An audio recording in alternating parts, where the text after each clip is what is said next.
제가 오늘은 풍수원 성당에 왔습니다.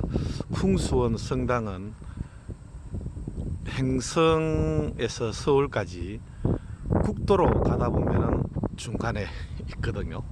그래서 예전에 한번 왔었는데 풍수원 성당이 너무너무 좋았어요. 보시다시피 1888년에 만들어진 그 유적지인데요.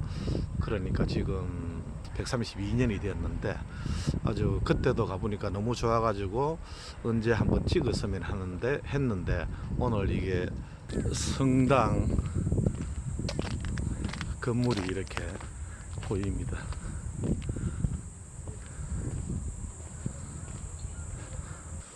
풍수원 마을이 형성된 연유는 1801년 신유 박해 이후 1803년 혹은 1803년경 경기도 용인에서 신태보 베드로를 중심으로 하여 40여 명의 신자들이 8일 동안 피난처를 찾아 헤매다가 정착하게 된 것이 그 유래로서 풍수원 성당은 한국인 신부가 지은 한국 최초의 성당으로, 한국인 신부가 지은 한국 최초의 성당으로, 또한 강원도 최초의 성당이며 한국에서 네 번째로 지어진 성당으로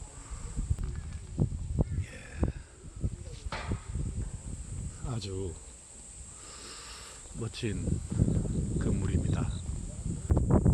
예수님이 두 팔을 벌리고 맞아주시네요. 이리 풍수원 십자가의 길이라고 하는데 이쪽으로 올라가 보도록 하겠습니다. 지난번에도 이리 갔거든요. 예수의 고난을 따라 묵상하는 풍수원 십자가의 길이라고 되어 있습니다.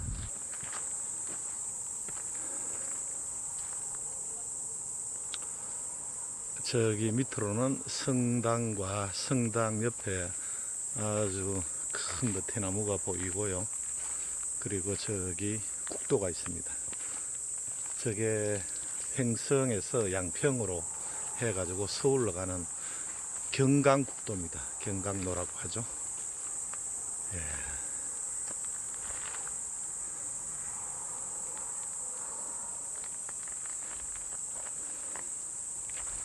계속 걸어 올라가 보겠습니다. 예수 십자가를 지시다.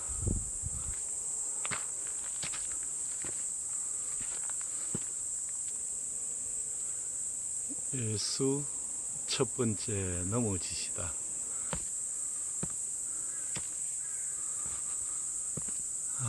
가을날 와서 더 좋은 것 같습니다.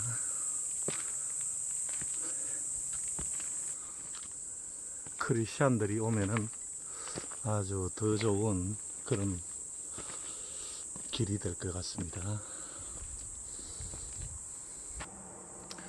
저들이 예수를 십자가에 못 박다.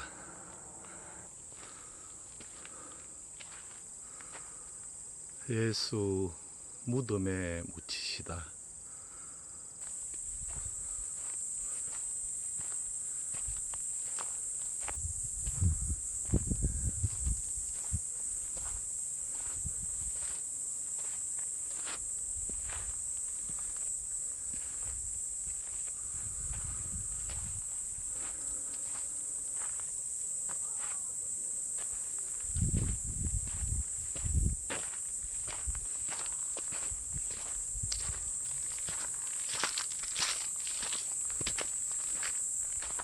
예수 고난의 길을 다 오르고 이제 내려가는 길입니다.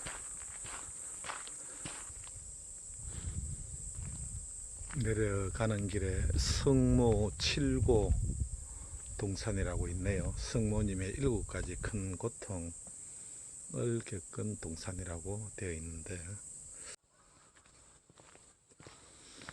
예, 갈림길이 나오는데 이 길로 내려가면은 성당으로 가는 길이고요. 왼쪽 길로 한번 올라가 보도록 하겠습니다. 지난번에 갔을 때 무슨 전시관이 있었습니다. 전시관이 있었는데 참 볼만했습니다. 볼만했는데 아마 그쪽으로 연결이 될 것 같습니다.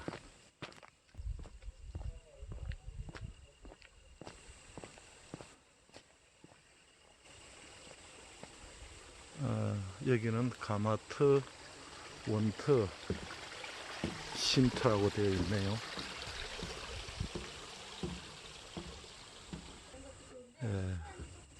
많은 분들이 성지순례를 온 것 같습니다. 성지순례를 오셨고 아주 집이 멋집니다. 여기가 가마터 원터의 모양입니다. 원터이고 그리고 저기는 쉼터이고 그런 것 같네요. 전형적인 시골의 가을날, 가을하면 코스모스 아니겠습니까? 코스모스가 너무너무 이쁘네요. 특히 초가지붕하고 뒤편에 있어가지고 더 잘 어울리는 것 같습니다. 저 애는 아까 전에 성당에서 만났던 아이 같은데 또 만나게 되네요. 이렇게. 예, 여기 맞습니다. 여기가 유물 전시관이거든요. 유물 전시관인데 유물 전시관 관람료를 징수를 한다네요.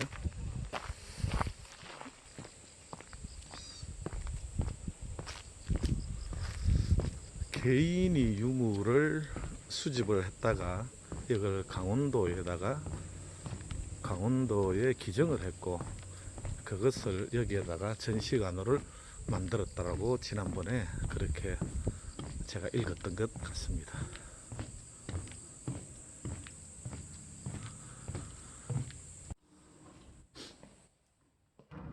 예, 지난번에 입장료를 안 받았는데 입장료를 받네요. 횡성군민이라고 50% 할인을 해주네요. 참 여기 디딜방아가 있네, 그죠? 이 디딜방아. 어릴 때 엄마는 여기에서 뭐 이렇게 곡물을 넣고 그러면은 저는 여기에서 발을 이렇게 올려가지고요. 발을 올려가지고 디딜방아를 찍고 그랬습니다. 진짜 대단하죠. 이 한 사람이 이만한 유물을 수집을 했다는 것이 그러니까 민속 도구들이네, 그죠? 민속 도구들을 이렇게 저기는 장독도 있고요. 여기 탈곡기도 있네요. 참 어릴 때 추수할 때가 되면 논에서 그 나락을 추수를 해가지고 나락을 달구지에 싣고 와가지고 마당에다가 부려가지고 마당에서 이 탈곡기를 이용을 해가지고 추수를 탈곡을 했었죠. 예. 요즘 아이들은 무슨 말인지도 모를 것 같습니다. 하여튼 이 탈곡기로 추수를 했네요.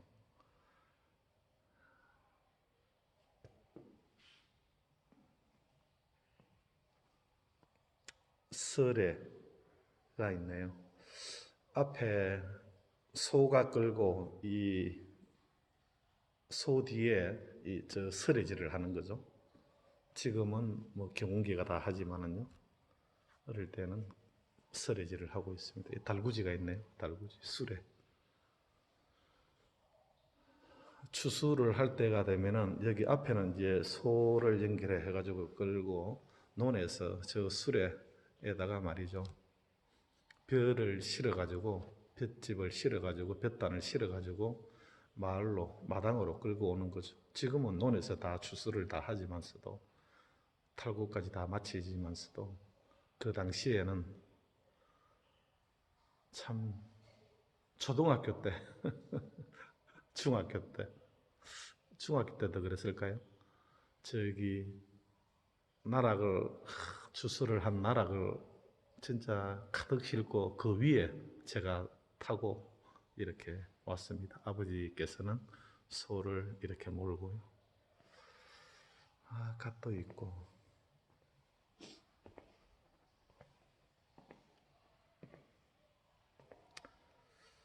옛날에 입었던 옷이죠. 그런데 제가 해운업을 할 때 인도 구자라트 지방을 인도 서북부에 있는 지방인데요. 거기를 출장을 갔는데 그 사람들이 입는 옷이 이것하고 비슷했어요. 그리고 말도 비슷한 게 너무나도 많았어요. 뭔가를 이렇게 손으로 표시를 하는데 아래로 이걸 그 사람들은 아래야 이렇게 얘기하더라고요.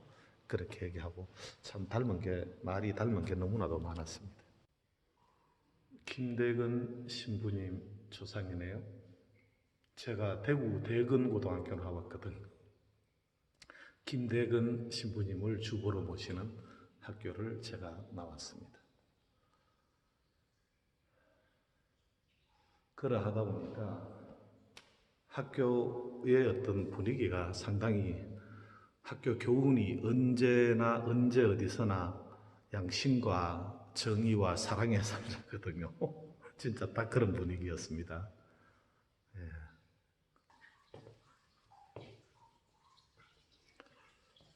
예. 이 구슬이 이렇게 있습니다. 구슬이. 진짜 어릴 때 용돈은 없고 이 구슬 치기 잘 해가지고 집에 이런 구슬을 수백 개를 땅을 파가 묻어 놨습니다. 전방에서 구슬을 살라 그러면은 10원에 5개밖에 안 주는 것 때문에 저는 이 중고 구슬을 10원에 10개를 줬던 거죠. 따가지고 많이 따가지고. 그래서 그 돈으로 구슬 판 돈으로 까져도 사 먹고 이렇게 했는데 구슬 치기도 잘하고 딱지 치기도 잘했습니다. 주판도 있네요. 노자는 선계 불용 주책이라 그랬습니다. 아주 셈을 잘 하는 사람은 우리가 주책 없다라고 이야기하죠. 주책이 이게 주판이거든요. 그러니까 참 주책 없다 이런 사람은 어떤 계산을 잘 못하고 분위기 파악을 잘 못하는 걸 주책 없다라고 하지 않습니까? 그런데 그 말이 노자 도덕경에 보면은 선계 불용 주책이라는 말이 있거든요. 북극 강의에도 있는데 계산을 잘하는 사람은 그렇게 크게 계산하는 사람은 일일이 주판 이런 거 사용하지 않는다는 거죠. 그런 거 일일이 작은 이익을 따지지 않고 그렇게 하는 사람이 여기 진짜 이 쟁기질 않습니까? 이 쟁기질도 많이 했죠. 쟁기질도 참 그 어린 나이에 열 몇 살 때 저도 이 쟁기를 잡아봤었죠. 저는 뭐 형만큼 일을 많이 하진 않았지만 그래도 이 아버지 일을 도와야 했기 때문에 이 쟁기질도 해보고 했습니다.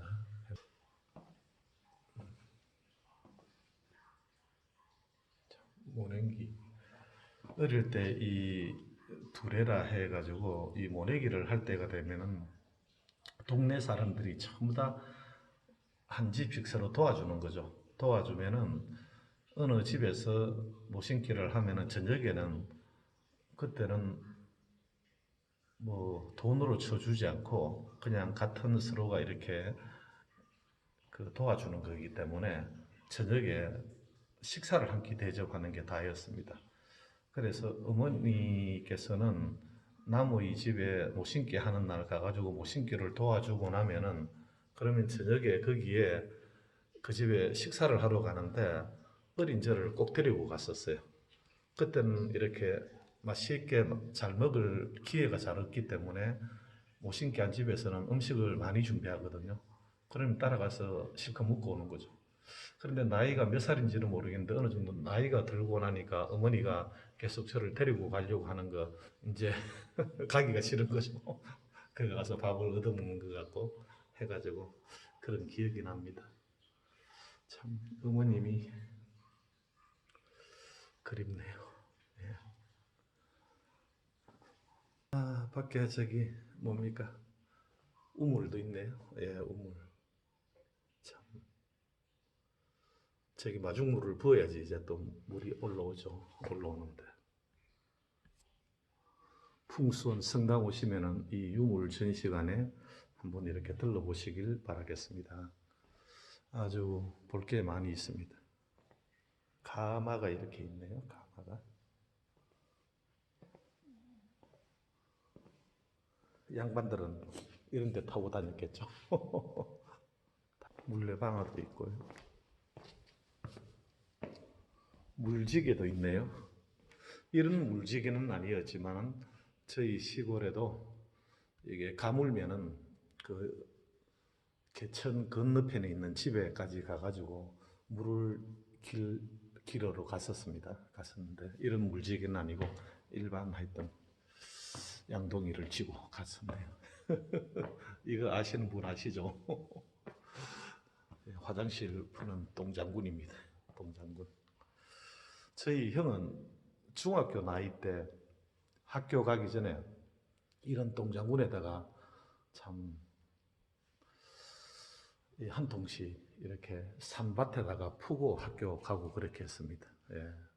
넉마주의 지게랍니다, 이게. 넉마주의. 참 옛날에는 넉마주의 군들도 많았습니다. 진짜 살기 힘들었죠.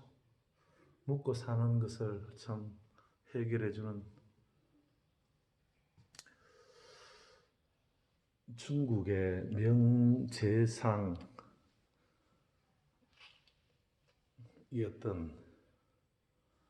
명재상이었던 관중과 포수, 그죠?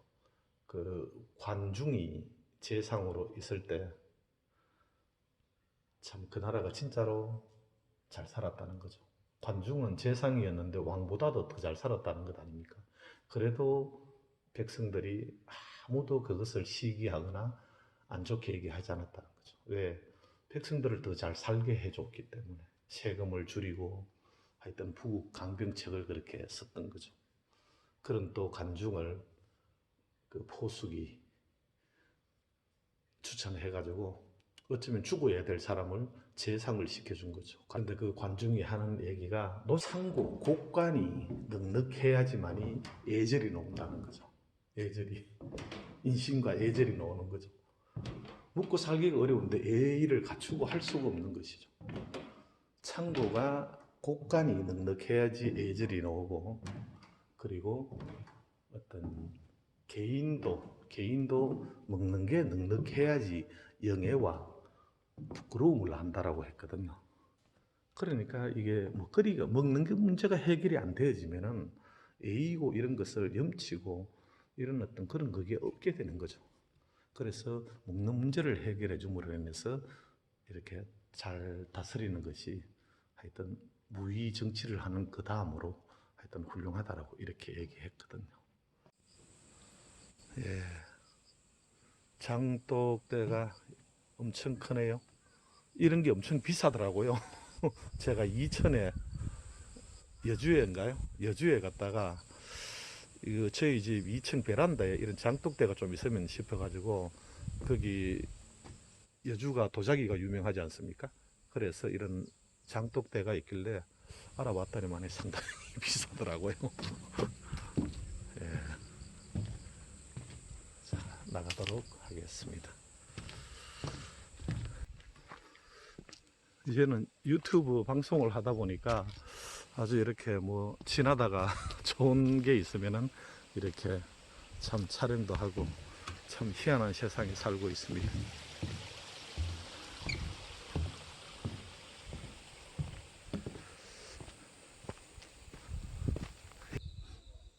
참으로 날씨가 시원하고 좋습니다. 오면서 문숙이라는 사람의 강의를 듣고 왔는데, 이러저러 하면은 행복할 것이다. 그 패러다임을 바꿔야 된다는 거죠. 행복을 먼저 선택해야 된다는 거죠. 물론 저도 강의 중에 많이 하는 이야기입니다만은 원리는 다 같은 거죠. 그래서 그분은 집에 들어가면은 뭐가 아무것도 없다 그러더라고요. 작은 냉장고 하나 있고 옷도 몇 벌 없고 무소유의 삶을 실천하고 있는 것 같아요. 그래서 진짜 얘기를 들어보니까, 강의를 들어보니까 행복을 선택을 했고 지금 여기 now and here를 즐기는 그런 사람으로 느껴졌습니다. 말에는 그런 어떤 진실성이 느껴지거든요. 느껴지고 그런 삶을 이렇게 살아가고 있구나 하는 것이 느껴졌습니다. 저도 강의를 하지만 강의라는 것이 단순한 지식의 전달이어서는 안 되거든요. 강의는 본인의 실존적 깨달음의 전달이 되어져야지만이 그게 듣는 사람들한테도 울림이 있고 오래 남고 그렇거든요. 제일 중요한 것은 본인이 행복해야 되는 거죠. 본인이 행복해야지만이 다른 사람들도 주위에 있는 사람들도 행복할 수가 있는 것이거든요. 그 중동의 격언에 의하면은 죽으면은 누군가 앞에 가지 않겠습니까? 그럼 저승에 가면은 두 가지 질문에 답을 해야 된답니다. 그 답이 어떠하냐에 따라 가지고 애프터 라이프, 그러니까 저승에서의 어떤 그 여행이 결정이 되어진다는 거죠. 첫 번째 질문이 기쁨으로 살았느냐, 기쁨으로 살았느냐입니다. 두 번째 질문이 기쁨을 전하며 살았느냐, 이게 두 번째 질문이거든요. 여러분들은 어떻게 대답하실 수 있으실까요? 기쁨으로 살았느냐, 기쁨을 전하며 살았느냐.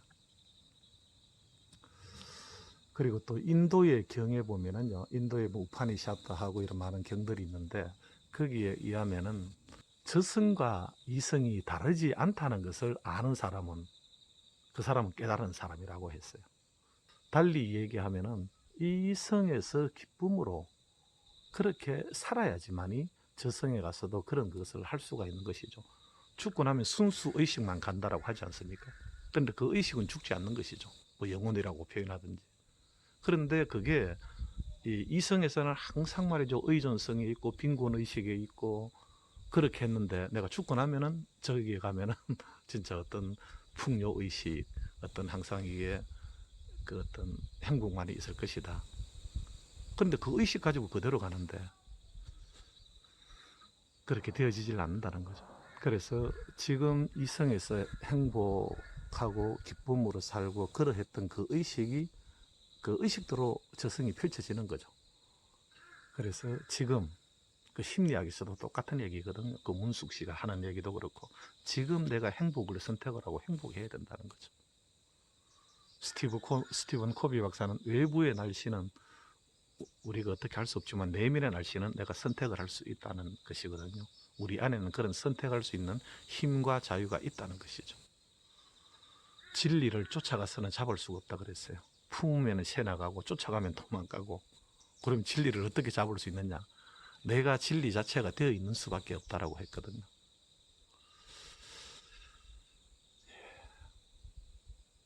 다 원리는 똑같지 않겠습니까? 원리가 다르다면 원리가 아니겠죠. 원리고 진리고. 가을 하늘이 너무너무 좋으네요. 가을에는 왜 이렇게 하늘이 더 높아지고 청명해지는지 모르겠습니다. 집으로 귀가하도록 하겠습니다. 아주 풍수온 성당에서